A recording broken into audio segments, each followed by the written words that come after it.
আজকে আমরা আরম্ভ করছি ক্লাস 8-এর ত্রৈরাশিক পদ্ধতির চ্যাপ্টার। ত্রৈরাশিক পদ্ধতি কাকে বলে? সমানুপাত তোমরা শিখেছো ক্লাস 7-এ। সমানুপাতের যদি 3টে পদ জানা থাকে আর চতুর্থ পদটা বার করতে হয়, সেই চতুর্থ পদটাকে বলা হয় ত্রৈরাশিক পদ্ধতি।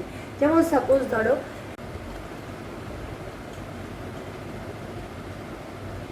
10:5:6:x।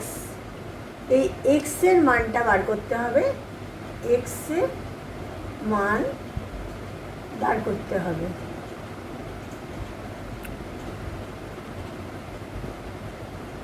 এটাকেই বলা হয় ত্রৈরাশিক মান। তার মানে যে 3টে পদ দেওয়া রয়েছে, এক্সের যে মানটা বার করতে, এখানে ধরো 10-এর এক্সের জায়গায় আমি এখানে 5এর জায়গায় এখানেও এক্স দিতে পারি, এখানে 6 থাকলো, এখানে 8 থাকলো। মোট কথা 3টে পদ দেওয়া থাকলো, একটা পদের যেটার মান নেই সেইটাকে যে বার করা হয় সেটাকেই বলা হয় ত্রৈরাশিক পদ্ধতি। যেমন ধরো 10:5/10/5, এটা হচ্ছে ইকুয়াল টু চিহ্ন, ইকুয়াল টু 6/x। এবার এক্সের মান বার করতে হবে, 10x ইকুয়াল টু 6 into 5 और x इक्वल टू 5/6 30/10। তাহলে x এর মান 3। এটাই হচ্ছে ত্রৈরাশিক পদ্ধতি। আরম্ভ করছি।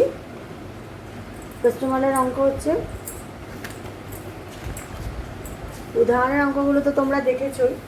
প্রশ্নমালার অঙ্ক আরম্ভ করছি। আজ আমার বাবা 300 টাকার 15 কিলোগ্রাম চাল কিনেছে।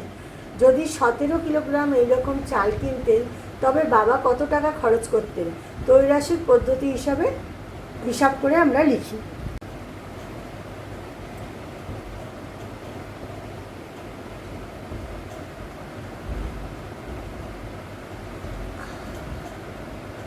চালের পরিমাণ কত? 15 কিলোগ্রাম চাল, 17 কিলোগ্রাম এরকম চাল কিনতেন তবে বাবা কত টাকা খরচ করতেন? তাহলে হলো 15 কিলোগ্রাম চাল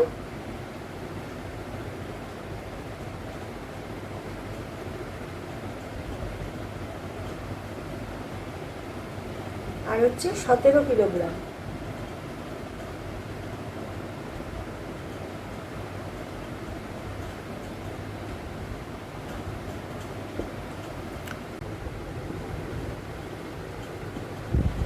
চালের দাম 390 টাকা।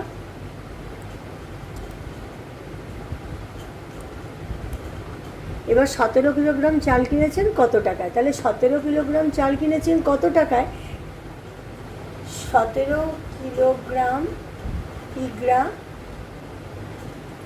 চাল কিনেছেন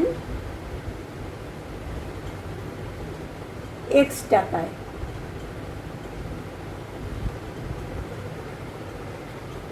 তাহলে কি লিখলাম? ধরি 17 কিলোগ্রাম চাল কিনেছেন x টাকায়, তাহলে এখানে হলো x এর মানটা নির্ণয় করতে হবে। চালের যখন পরিমাণ বৃদ্ধি পাবে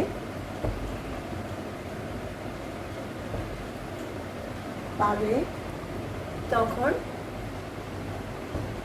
চালের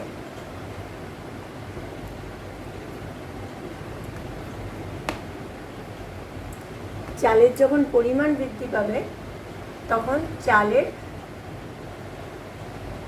দামটাও বাড়বে।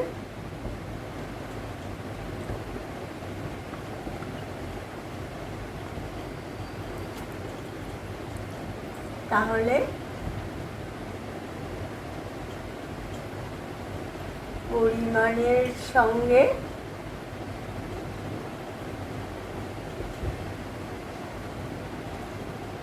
টাকার দামটা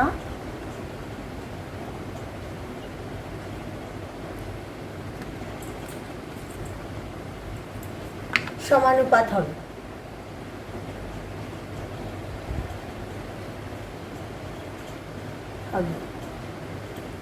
তাহলে চালের যখন পরিমাণ বাড়বে, যেমন 15 কিলোগ্রাম চাল ছিল তখন দাম ছিল 390 টাকা, এবার 17 কিলোগ্রাম চাল কিনেছে, তাহলে তার দামটাও বাড়বে, সুতরাং এটা সমানুপাত হবে। তাহলে সমানুপাতের হিসাবটা কি হবে?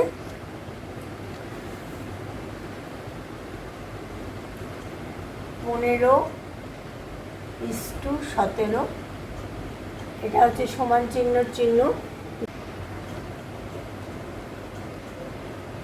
তাহলে হবে 15/17 = 390/x। অতএব 15x, 15-এর সাথে x গুণ হবে, = 390-এর সাথে 17 গুণ হবে। তাহলে x এর মান হবে, x এর মান হবে x = 390 × 17/15। 390 আর 15 কত তো যায়, আমরা কাটাকাটি করে নিই। 15 3 দিয়ে কাটলে 3×5 = 15, 3 দিয়ে কাটলে 3×3, 3 3 9, 130, 5 10 30, 5 6 30। তাহলে হলো 15কে 390 দিয়ে কাটলাম, প্রথমে হলো 130, 130কে আবার 5 দিয়ে কাটলাম, হলো 26। এবার 26 × 17, 26 × 17 গুণ করতে হবে। 6 7 42, 2 হয় থাকলো 4, 7 2 14 আর 4 14 আর 4 হলো 118, 14 আর 4 হলো 18, 6 2 12, 2 হয় 6 7 42, 2 হয় থাকলো 4, 7 2 14 আর 4 18। এবার 6 1 6, 2 1 2, তাহলে হলো 2 8 আর 6 9 10 11 12 13 14 4 আর থাকলো 1, 2 আর 1 3 আর 1 4, 442। এক্স এর মান হলো, x = হলো 442 টাকা। তাহলে 17 কিলো চালের দাম হচ্ছে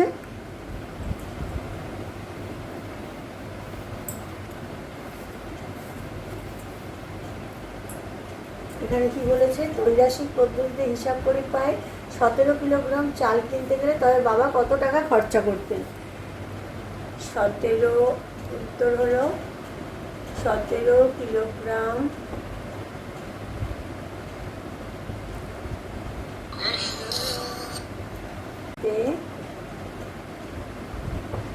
বাবা 442 টাকা খরচ করতেন। এবার 2 নম্বর অঙ্ক। ভেঙ্কট মামা 20 মিটার ছিট কাপড়ে একই মাপের 4টি জামা তৈরি করবে। একই রকম 12টি জামা তৈরি করতে ভেঙ্কট মামাকে কত মিটার ছিট কাপড় কিনতে হবে? এটা ত্রৈরাশিক পদ্ধতিতে নির্ণয় করতে হবে। কি হলো, ভেঙ্কট মামা 20 মিটার ছিট কাপড়ে 4টি জামা তৈরি করে, এরকম 12টি জামা তৈরি করতে কত ছিট কাপড় লাগবে? তাহলে ছিট কাপড়ের সঙ্গে জামার অনুপাতটা হচ্ছে সমানুপাতিক, জামার পরিমাণ বাড়লে ছিট কাপড়ের পরিমাণ বাড়ছে। তাহলে কী হবে আমার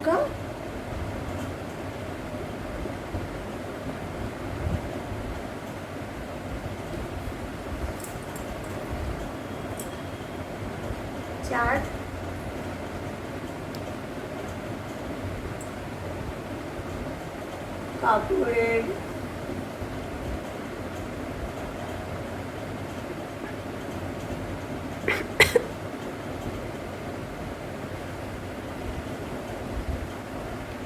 কাপড়ের পরিমাণ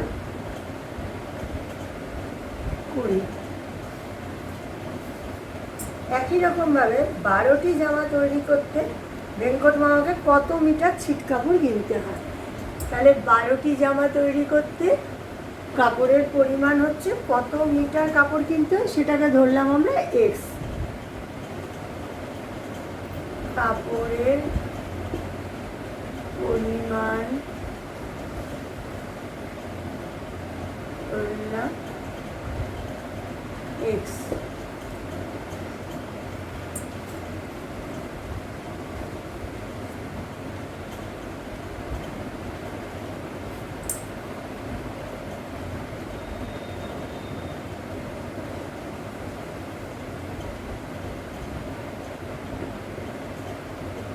জামার সংখ্যা বৃদ্ধি পেলে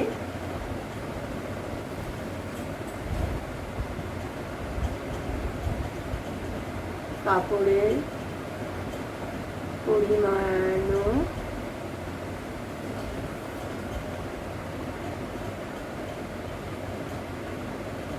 পাবে। জামার সংখ্যা বৃদ্ধি পেলে কাপড়ের পরিমাণও বৃদ্ধি পাবে।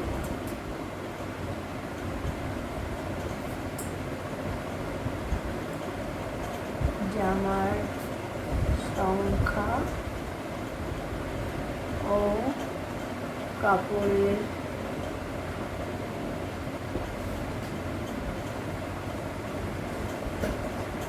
পরিমাণ সমানুপাতিক।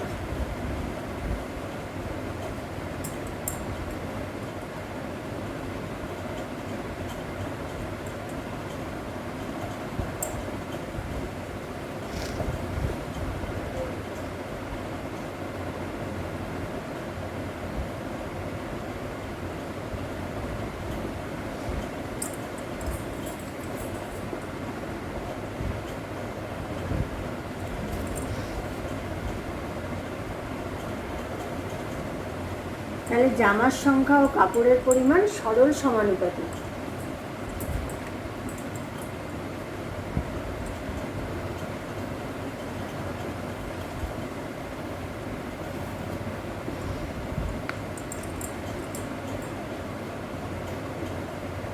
তাহলে সমানুপাতিক কি হলো?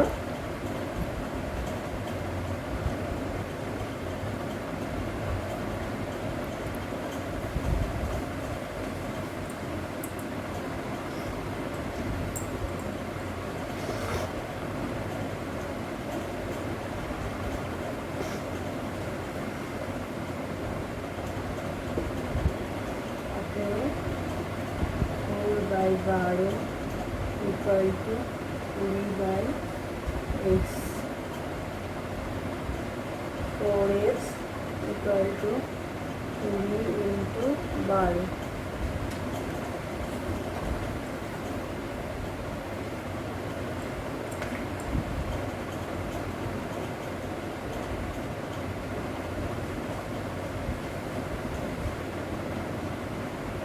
x equal to 20 into 12/4। 4 দিয়ে কাটলো, 4 5 20, 5 इंटू 12, 5 12 60। অতএব x equal to 60 metre.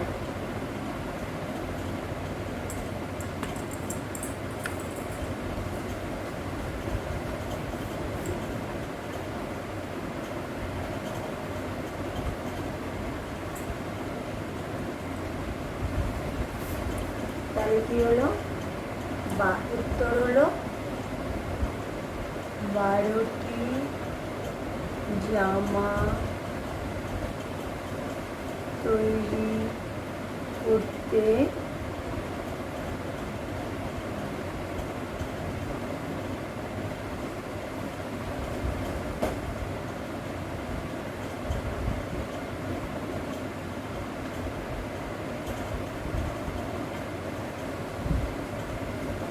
Venkat মামাকে 12টি জামা তৈরি করতে ভেঙ্কট মামাকে 60 মিটার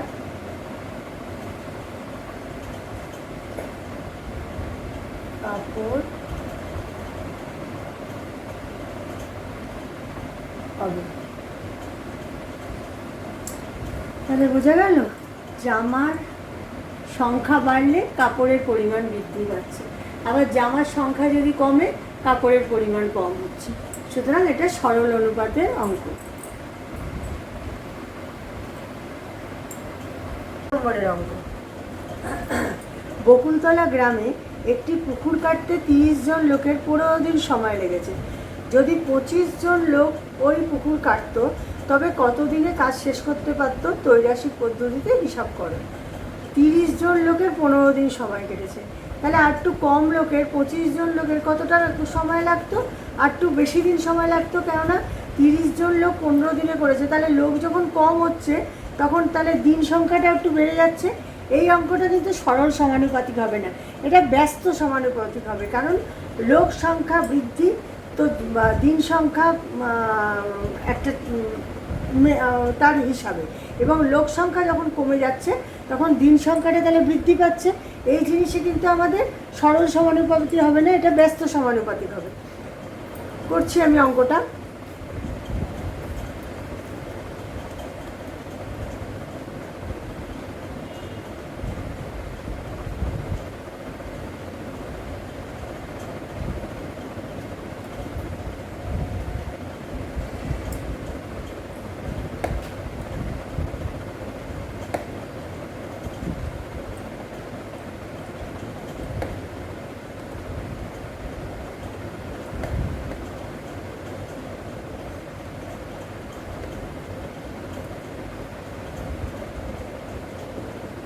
অঙ্কের ভাষার সমস্যাটা হলো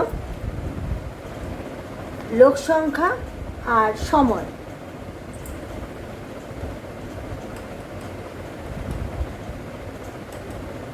লোক সংখ্যা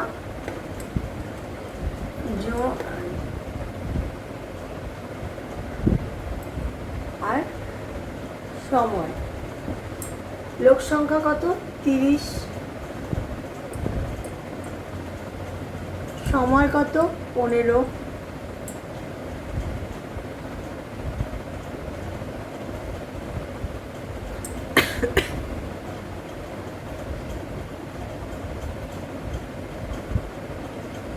লোক সংখ্যা কত? 25।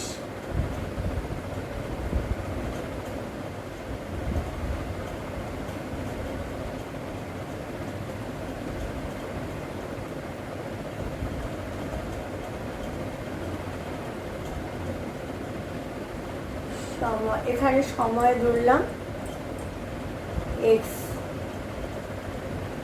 দিন।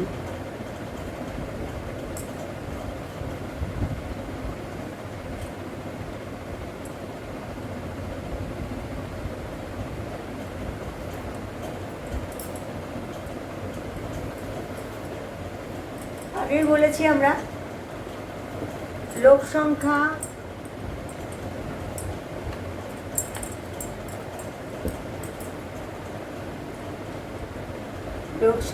হ্রাস পাচ্ছে, তাহলে দিন সংখ্যা বাড়ছে।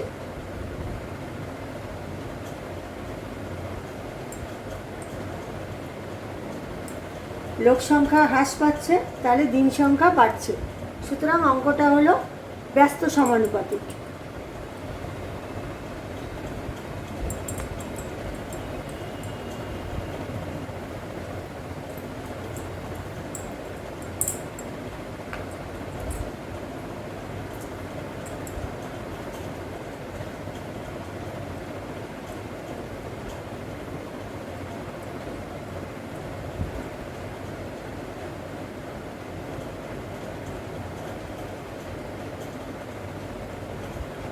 সংখ্যা দিন হলো ব্যস্ত সমানুপাতিক, তাহলে সমানুপাতিকটি হলো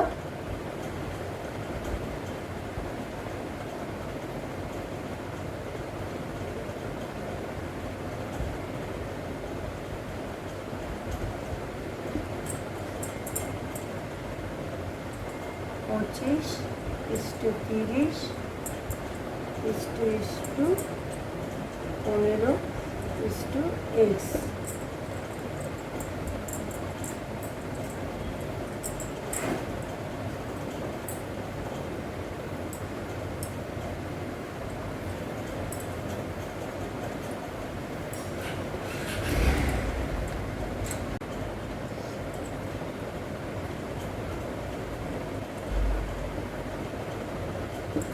অতএব হলো 25 into x equal to 30 into 15।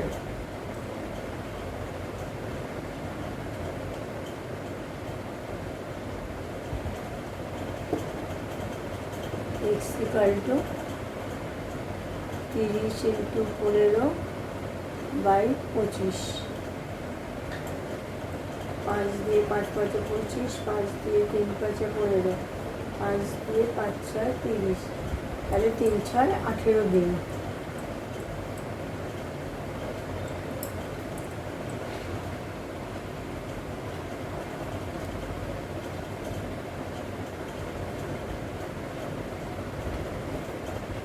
তাহলে উত্তর হলো 25 জন লোক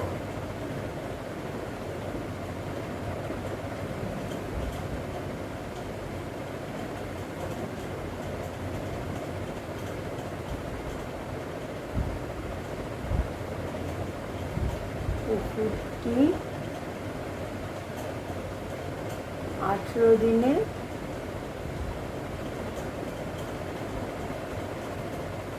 কাটতে পারবে। তাহলে এটা ব্যস্ত অনুপাত হলো, লোক সংখ্যা যখন বাড়ছে তখন দিন সংখ্যা কম হচ্ছে, লোক সংখ্যা যখন কমছে তখন দিন সংখ্যা বাড়ছে।